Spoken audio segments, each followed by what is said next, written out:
When he brings the Quran, you can examine the Quran and say, okay, let's critically analyze it. Obviously, everyone doesn't have time to analyze the Quran. But you have time to watch Netflix and social media.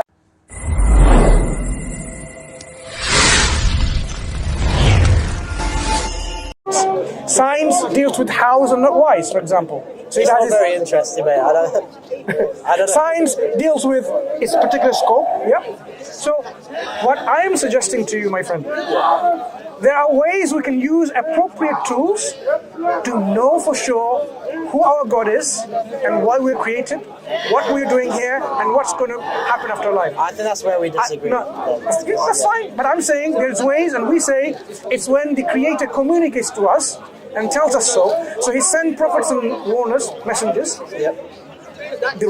Imagine you go to a surgeon and you just heard from your friend, this surgeon didn't even pass his medical degree and he will kill you when he operates a bypass operation in a heart, all fake certificates. Knowing that information, would you trust your life on a bypass surgery with that surgeon? Okay, well, would you? Obviously not. No. Well, no, obviously not.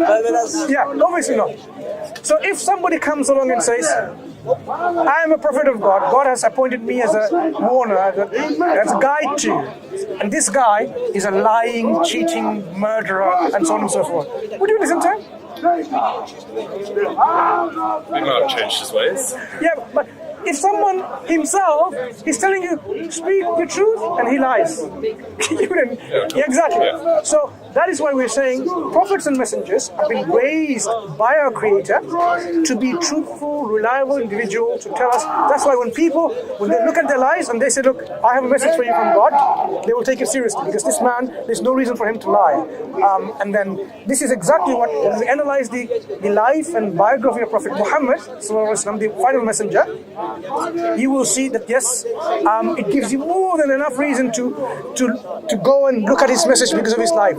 He was even called by his own enemies, truthful, reliable one, as-sadiq al-amin.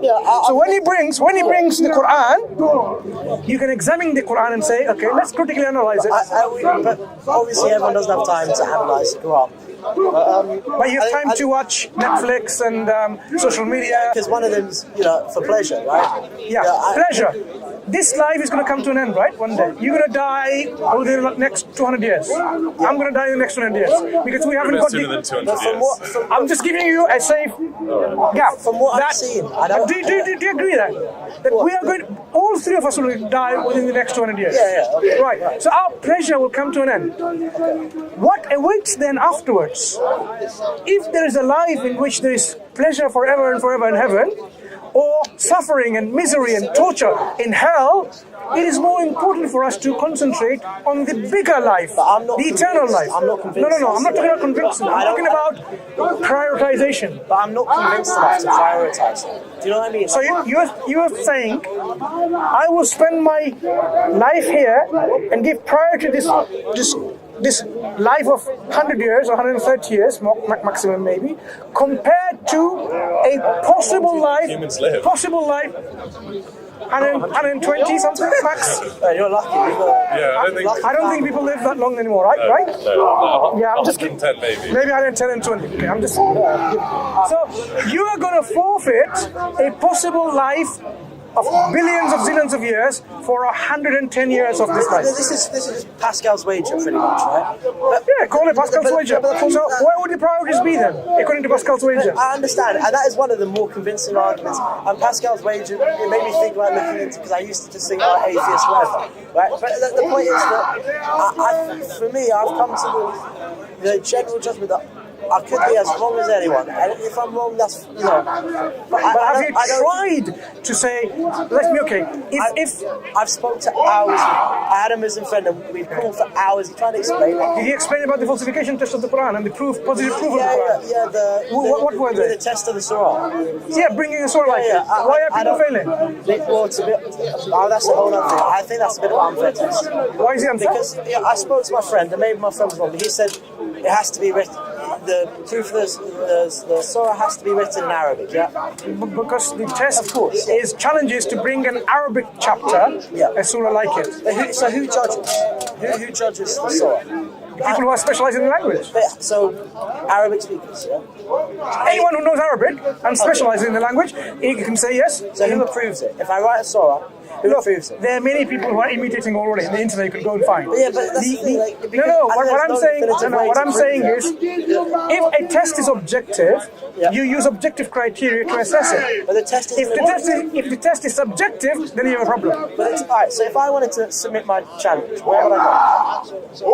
Who is deemed worthy? Firstly, the only person deemed worthy enough. let me give you a little bit of background information. Firstly, the Quranic challenge is objective. What is the Quranic challenge? To bring a whole Quran like it, or 10 chapters like it, or a single chapter like it. The smallest of the chapter is like 3 lines. It's an Arabic language. It's a composition with its own rhymes and meters. You know, if speech has different. We've been speaking in prose most of the time. We haven't been speaking in poetry. So poetry is another genre of speech in which we have rhymes and meters and so on, right? So the Quran came in a specific stylistics in which it is not prose, it is not poetry, but its own linguistic genre. The Arab have speech in which they have prose and poetry or a mixture and so on. And the Quran says, if you doubt it's not from God, produce something like it, which is unlike any of your speech. So the challenge is bringing in composition in which you can match the stylistics. The stylistics of the Quran, when analyzed, because it's objective. You see, when I say stylistics, if I have, say, a subject, a verb, an object, whether it's singular, dual, and so on, and it's an object which is, intransitive verb and intransitive verb, these are objective. Yeah? If I say bring something like in this category, these are all objective. If I say, okay, fine, it has to be a subject followed by a verb and so on. You can't bring like verb first and subject first. To make it like it, if I say, if I ask you, bring a camera like this one, you can't bring a camera like that color because that's unlike it. Who's the judge? I'm just telling you. The judge is the people who are with reason. If I say bring a camera like it and you bring this one, you would say that's unlike it. The color is different. They're all people of reason. Yeah. So everyone's a judge. If you have to be Arabic speaking, I'm just giving you the criteria who can be the judge on the panel. If somebody says, yeah, that's like it, I will say no, that's unlike it because even the color is different. The shape, size, look at the number of the lenses for the cameras itself different. So when the Quran says bring something like it, it has to be with the nature, same linguistic genre. So the objective nature of the challenge is there in the Quran. People know about it, and people are still failing to bring it. So the Quran affirms first, human beings and jinns, if they were to come together to bring something like it, they cannot. It's an assertion. The Quran doesn't just simply stop there with an assertion and say that's it. It says, look, if you're a skeptic, if you're doubtful that this Quran is from God, that's why to falsify it. Bring a chapter like it, falsify it. To falsify it has to be able to be proved wrong, yeah? Falsify means bringing a chapter imitating the Quran, as the Quran demands of It it. has to be proved wrong. So who is the judge? Is what I'm getting at. Because I understand. You can bring a chapter and you can say, look, I'm imitating chapter number 114, for example. 112, right? It's 114. Any chapter. There's 114 chapters in the Quran, you know? Fine. Say I'm imitating 114. So you are expected to demonstrate your knowledge of the stylistics of chapter 114. You'll say, look, this chapter has these lines, ayat is called, and this is the line, this is the stylistics of it. This is the next line, this is the stylistics of the next line, and so on. And here is my composition with the same stylistics, but of course employing, not plagiarism, employing, this has one verb with a particular composition, I have a different verb with the same stylistics.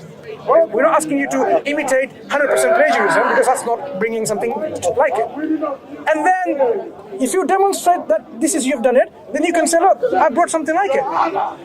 That's the problem. People are unable to demonstrate that they have matched the stylistics of any chapters of the Quran. There are plenty there. If you go on the internet and type in a surah like it, you will find plenty of examples. And none of them you will find they have demonstrated So you can to judge, anyone. So you can judge it yourself. I'm saying judgment should be left to qualified, knowledgeable individuals of the Arabic language. It doesn't have to be a Muslim. It could be people who are expert in the language. I just think that's such a far-fetched challenge for anyone. Well, what percent of the world speaks Arabic? Many. But what percent? No. Many. Arabic is actually one of the world languages. Okay, in fact, it's 30%. What percent of them are Muslim? Quite a lot, right? So it comes down to such a small pool of if you people. can't do it, get someone else to do it. That's what the Quran says. The Quran is quite reasonable. It says, look, if you cannot do it, seek your helpers and supporters to do that job. Do all sects of Islam believe in the same Quran? Yeah. The Ahmadis, Same. same amount of. They believe maybe theologically something different about whether there's a prophet after Prophet Muhammad or not, How do whether they there's believe imams and so on and so How forth. do they believe in the Quran if they believe this? Because the Quran is one source, they have other sources which corroborates their supposed belief system. But then how does surely that directly contradicts the Quran? Many beliefs do, and that's why we're saying these people need to come back to the Quranic message. And that's why the majority of the world are Sunnis, because they are in line with what the Quranic message is. The people who are not in line with the Quran, they have deviated, and you find their belief like that. I have a question about the hadith that my friend told me about. So it's that Adam was 18, 17 cubits tall. If he was, say that's what, 18 meters tall, as a human, like 10, 20 feet tall. I've heard that. Yeah, so it's much taller than us, right? Yeah. 60 cubits is not much longer than us. Just like how that's In heaven. that wasn't on Earth, because I've heard In my heaven. friend said he was also that height. Ironically, or surprisingly, look, I was just. Makes sense. Someone asked the same question again. What does it say? Hadith about height of Adam and later generations. Exactly. Yeah. So this is a paper written by one of our friends in Let Me Turn the Tables, and he explains it in terms of what exactly the hadith is talking about. In heaven, this height, when human beings come down, is it gradual progression of, not progression, gradual decline of the height, or is it like when Adam was sent down, it was already in a shorter form? I've asked two Muslim friends and they said two different things. Yeah, so this is someone who will go to all the sources, and he will tell you exactly, if I can, he wrote this, one of our friends. So simply put, in the paradise, Waqar Shima, simply put, in the paradise, Adam's height was 60 cubits. However, on earth, it was reduced from its original perfect height, and it continues that way to this day. As in, as he was sent down to earth, he instantly became 6 foot. He was less, yeah. Alright, makes sense. Yeah. Because what the height was described was in heaven. So so should I say to my Muslim friend who says he was that height on earth, you're just wrong? Yeah, I don't think the hadith says that. Okay, if you understand the hadith in context, find out. So when we are going back to heaven, look, this earth isn't actually that big compared to our solar system cosmos, time. In hereafter, when the world's going to come to an end and a new world is going to be made, it will be huge. In that, human beings can be taller, bigger, because the world will be bigger, right? You can imagine you have a whole earth like your own home. Distance is not a problem. You can just travel just like that. You can beam yourself from here to the other side of the world, right? You can even think about now in Star Trek, right? But in the technology then in heaven and so on will be far more than what you can imagine. So it's not a problem in terms of the distance. You can have millions of years of distance from one to the other if you want and so on, because the world will be huge, recreated by the Creator. So as we were discussing, just coming back on that point, we were talking about how can we be sure about this Quran or guidance, the scripture is from God or not? We have to use our critical thinking and scrutinize and see whether we can falsify it and prove it wrong. Because if we find that the Quran, do you expect a book written 1400 years ago talking about science should get something wrong because we know science develops and we know more and more about science that they used to do before. There must be something they got it wrong, and we know that. The Bible or many books of the Greek philosophers, whether it's Galen or Aristotle or Hippocrates, they get it wrong. They got it wrong because they only had the scientific tools at that time to tell you about what the reality is. With our advancement today, with microscope and so on and so forth, we are in a better position to understand the reality and at more depth. Obviously, you think the Quran is nothing. What I'm saying is, a book like the Quran, if it talked about science, you expect some mistakes of scientific nature. I am saying, Muslims are saying, there is nothing that will go against established science. I can't go into this because I don't know well enough. That's one example. So I'll talk about, this is one avenue of knowledge. The Quran talks about history. Someone who is illiterate man in a desert, what does he know living in Arabia, what happened in Indonesia? For example, does he know what happens in the deep sea, in the deep oceans, or deep down in the volcano? Does he know, you see, or in the past, what did the pharaohs do? I mean, does he have access to hieroglyphics? It was a dead language. So when the Quran describes information of the past, and it gets it right, when every other literature at that time, whether it's the Bible, I can compare with the Bible. I wish there was a Christian who can now give some reasons.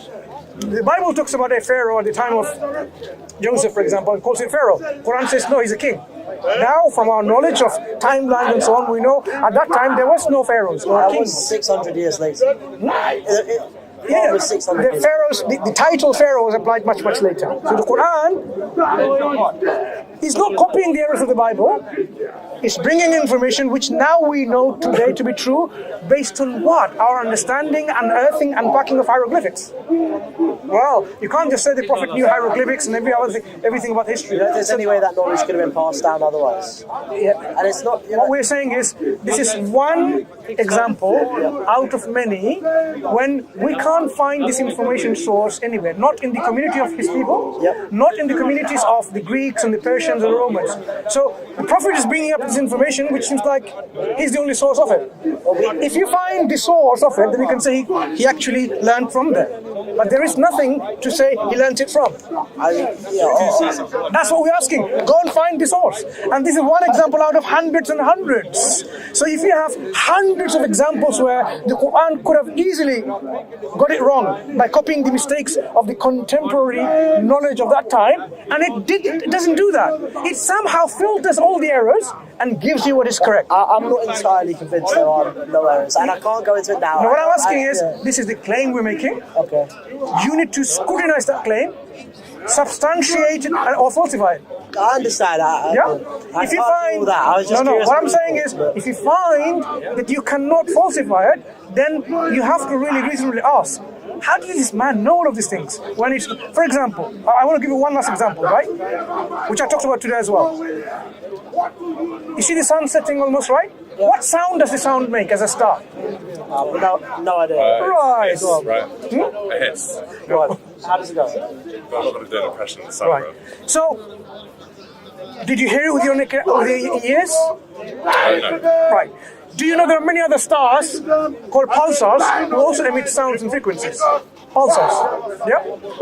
Can you hear the sound with your ears? You can't. So if someone were to guess, you can say it may sound like or it may sound like meow, meow, meow, meow. It could be anything out of billions of guesses. The Quran. I'm curious about there's no oxygen in space, so the sun doesn't make a sound. It emits frequencies. Yeah, as in it would make a sound if there was oxygen around it. But you can, because it emits frequencies, you can pick up those frequencies. Right. Yeah? Okay. So when the Quran says, وَالطَّارِقِ وَمَا أَدْرَاكَ مَا الطَّارِقِ النَّجْمُ الثَّاقِبِ. What says at-tariq, meaning this star called at-tariq, knocking sound, hammering sound. That's what tariq means, a knocker. And it says, what is a knocker? The one who knocks. It says, a piercing bright star. Now, why does the Quran describe this star with something is a knocker, something that knocks, hammers?